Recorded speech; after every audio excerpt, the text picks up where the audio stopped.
హిమాచల్ రాజకీయాలు మలుపుల మీద మలుపులు తిరుగుతున్నాయి. రాజ్యసభ ఎన్నికల్లో క్రాస్ ఓటింగ్ కు పాల్పడ్డ 6 కాంగ్రెస్ రెబల్ ఎమ్మెల్యేలపై స్పీకర్ అనర్హత వేటు వేశారు. రాజ్యసభ ఎన్నికల్లో ఎమ్మెల్యేల క్రాస్ ఓటింగ్ తో కాంగ్రెస్ అభ్యర్థి అభిషేక్ మను సింఘ్వి ఓటమి పాలయ్యారు. కాంగ్రెస్ రెబల్స్ తో పాటు 3 స్వతంత్రులు ఓటు వేయడంతో బీజేపీ అభ్యర్థి హర్ష్ మహాజన్ హిమాచల్ నుంచి రాజ్యసభకు ఎన్నికయ్యారు. రెబల్ ఎమ్మెల్యేలపైన తక్షణమే చర్యలు తీసుకున్నారు స్పీకర్. మరోవైపు తన నివాసంలో కాంగ్రెస్ ఎమ్మెల్యేలతో సీఎం సుఖ్వీందర్ సింగ్ సుఖ్ సమావేశమయ్యారు. కాంగ్రెస్ ఎమ్మెల్యేలందరినీ ఆయన తన నివాసంలో అల్పాహార సమావేశానికి ఆహ్వానించారు. మంత్రి పదవికి చేసిన రాజీనామాను వెనక్కి తీసుకున్న విక్రమాదిత్యకు ఆయన తల్లి పీసీసీ అధ్యక్షురాలు ప్రతిభా సింగ్ కు మద్దతుగా సిమ్లాలో అనుచరులు నినాదాలు చేస్తున్నారు.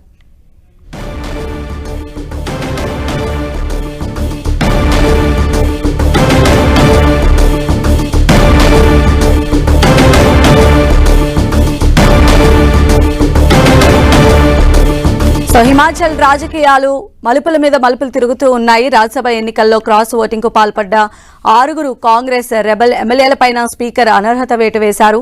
రాజ్యసభ ఎన్నికల్లో ఎమ్మెల్యేల క్రాస్ ఓటింగ్ తో కాంగ్రెస్ అభ్యర్థిగా ఉన్న అభిషేక్ మను సింఘ్వి ఓటమి పాలయ్యారు.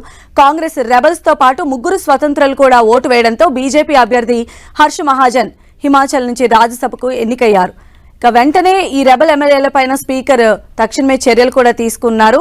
మరోవైపు కాంగ్రెస్ ఎమ్మెల్యేలతో సీఎం సుఖ్వీందర్ సింగ్ సమావేశమయ్యారు. కాంగ్రెస్ ఎమ్మెల్యేలందరినీ ఆయన తన నివాసంలో అల్పాహార సమావేశానికి కూడా ఆహ్వానించారు. మరి చూద్దాం హిమాచల్ ప్రదేశ్ లో ఎలాంటి పరిణామాలు జరగబోతున్నాయి. ట్రబుల్ షూటర్స్ గా ఉన్న డీకే శివకుమార్ కూడా ఇప్పటికే అక్కడికి చేరుకుని కాంగ్రెస్ లో ఎలాంటి ముస్లిం లేకుండా కూడా దిద్దుబాటు చర్యలు చేస్తున్నారు. మరిన్ని అప్డేట్స్ అందించడానికి మా ప్రతినిధి గోపి మనకు అందుబాటులో ఉన్నారు. గోపి, హిమాచల్లో ఎవరైతే రాజ్యసభ ఎన్నికల్లో 6 బీజేపీకి అనుకూలంగా ఓటు వేసిన కాంగ్రెస్ ఎమ్మెల్యేల పైన స్పీకర్ అనర్హత వేటు నిర్ణయం తీసుకోవడం జరిగింది. స్పీకర్ కుల్దీప్ సింగ్ 6 కాంగ్రెస్ ఎమ్మెల్యేల పైన అనర్హత వేటు వేయడం జరిగింది. ఒక పక్క బీజేపీ బల పరీక్షకు డిమాండ్ చేస్తున్న తరుణంలో ఇప్పుడు అనర్హత వేటు వేయడంతో వారు కోర్టును ఆశ్రయించే అవకాశం కనిపిస్తోంది. ఇప్పటికే ముఖ్యంగా అవసరమైతే ప్రభుత్వాన్ని కాపాడుకునేందుకు అన్ని రకాల చర్యలు తీసుకుంటామని చెప్పి ఏఐసీసీ ఇటు డీకే శివకుమార్ అలాగే భూపేంద్ర హుడ్డాని ఇటు హిమాచల్ ప్రదేశ్ పంపించడం జరిగింది. అక్కడ ఎమ్మెల్యేలతో అసంతృప్తులుగా ఉన్న ఎమ్మెల్యేలతో చర్చలు జరుపుతున్నారు. ఇటు ముఖ్యంగా విక్రమాదిత్య సింగ్ మాజీ ముఖ్యమంత్రి వీరభద్ర సింగ్ కుమారుడు మంత్రి పదవికి రాజీనామా చేయడం జరిగింది. అతనితో పాటు అతను సన్నిహిత సహచర ఎమ్మెల్యేలందరితో కూడా చర్చలు జరుపుతూ ప్రభుత్వాన్ని నిలిపేందుకు కావాల్సిన చర్యలన్నింటినీ కూడా కాంగ్రెస్ అధిష్టానం తీసుకుంటుంది. ఇందులో భాగంగానే స్పీకర్ ముఖ్యంగా నిన్న గవర్నర్ ని కలవడం జరిగింది. బల పరీక్షకు బీజేపీ డిమాండ్ చేస్తున్న సమయంలో స్పీకర్ ప్రధానంగా నిన్న 15 మంది బీజేపీకి సంబంధించిన ఎమ్మెల్యేల పైన బహిష్కరణ వేటు వేయడం జరిగింది. అలాగే ఈ రోజు 6 ఎమ్మెల్యేలు ఎవరైతే బీజేపీకి అనుకూలంగా హర్ష్ మహాజన్ ముఖ్యంగా విజయం సాధించడం జరిగింది. 34 ఓట్లు ఇటు అభిషేక్ మను సింఘ్కి 34 ఓట్లు హర్ష్ మహాజన్ కి రావడం జరిగింది. అయితే టాస్ లో హర్ష్ మహాజన్ విజయం సాధించడం జరిగింది. అయితే ఎవరైతే పార్టీకి విరుద్ధంగా వ్యవహరించారో వారిపైన అనర్హత వేటు వేయడం జరిగింది. సో దీనిపైన ముఖ్యంగా అనర్హత వేటుకు గురైన ఎమ్మెల్యేలు కోర్టును ఆశ్రయించే అవకాశం కనిపిస్తోంది.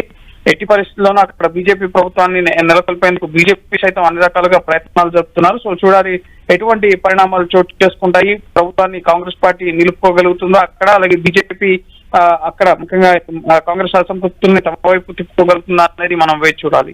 అయితే గోపి, ఒకవేళ సీఎం క్యాండిడేట్ కి సంబంధించి అసంతృప్తితో ఉన్న వాళ్ళని బుజ్జగించడానికి కావచ్చు, లేదా ఫర్దర్ గా కాంగ్రెస్ పార్టీని అధికారం వైపు తీసుకెళ్లడానికి కావచ్చు, ఒకవేళ ముఖ్యమంత్రిని అభ్యర్థిని మార్చాలి అనేటువంటి ప్రతిపాదన పైన కాంగ్రెస్ పార్టీ అధికారాన్ని నిలుపుకునే అవకాశాలు ఉండొచ్చా? ఖచ్చితంగా ఒకవేళ ముఖ్యమంత్రిని మార్చాలి అని భావిస్తే గనక దానికి సంబంధించి సైతం కాంగ్రెస్ అధిష్టానం ఆలోచన చేస్తోంది. నిన్న ముఖ్యమంత్రి పదవికి రాజీనామా చేస్తారన్న వార్తల్ని సుఖ్వీందర్ సింగ్ కాండించడం జరిగింది. నేను ఒక యోధుడిని, ఖచ్చితంగా పోరాడతాను బీజేపీకి వ్యతిరేకంగా అని చెప్పడం జరిగింది. అయితే ఆయన కాకుండా మరెవరు ముఖ్యంగా కాంగ్రెస్ పార్టీలో ఉన్న అసంతృప్తుల్ని బుజ్జగించాలంటే గనక ఎవరైతే సీఎం గా ఉండాలి అన్న అంశానికి సంబంధించి కూడా సుఖ్వీందర్ సింగ్ కొంతమంది పేర్లను ముఖ్యంగా సూచించే అవకాశం కనిపిస్తుంది. ముఖ్యంగా రోహిత్ ఠాకూర్ అలాగే జగత్ నేగి, హర్షవర్ధన్ పేర్లను ముఖ్యంగా సూచించే అవకాశం కల్పిస్తుంది. వీరి 3 పేర్లను కూడా ముఖ్యంగా తదుపరి సీఎం గా సుక్కు ప్రతిపాదించే అవకాశం కనిపిస్తుంది. ఎందుకంటే విక్రమాదిత్య సింగ్ ని కూడా ముఖ్యంగా ఇటు అబ్జర్వర్లుగా వెళ్ళిన డికే శివకుమార్ అలాగే భూపేంద్ర సింగ్ కూడా ఆయనకి ఎటువంటి పదవి కావాలి అన్న అంశాలకు సంబంధించి మాట్లాడి ఆయన్ని కూడా బుజ్జగించే అవకాశం ఉంది. ఒకవేళ ఆయన నేను ఉండబోను అని చెప్పి స్పష్టం చేస్తే కనుక సుఖ్వీందర్ సుక్కు సూచించిన వ్యక్తులకి ముఖ్యమంత్రి పీఠాన్ని అప్పగించే అవకాశం కూడా కనిపిస్తుంది. ఏదేమైనప్పటికీ ఈ రోజు సాయంత్రానికి హిమాచల్ రాజకీయాలు మరింత స్పష్టత వచ్చే అవకాశం ఉంటుంది. అనర్హత వేటుకు గురైన ఎమ్మెల్యేలు ఎటువంటి చర్య తీసుకుంటారో అలాగే ప్రభుత్వాన్ని కాపాడుకునేందుకు కాంగ్రెస్ ఎటువంటి చర్యలకు ఉపక్రమిస్తుందనేది ఈ రోజు సాయంత్రం కూడా స్పష్టత రాబోతోంది. రైట్ గోపి.